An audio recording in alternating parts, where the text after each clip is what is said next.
Вы слышали, что Тукаев сказал незащищенным слоям населения кредиты выплатить?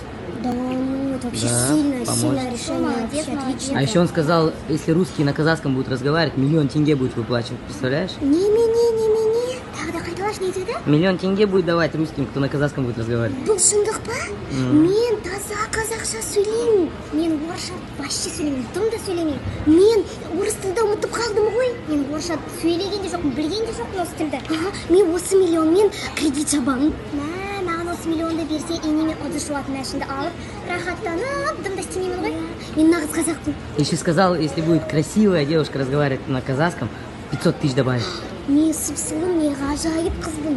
Мен сенен де сұлумын ғой болса да. Мен әдемімін. Да пошутил, ничего он не даст. Сен ақымақсың ғой. Чем так делать? Пришлось русский язык из-за тебя забыть на секундочку. Нет, я лучше. Мен әдемі.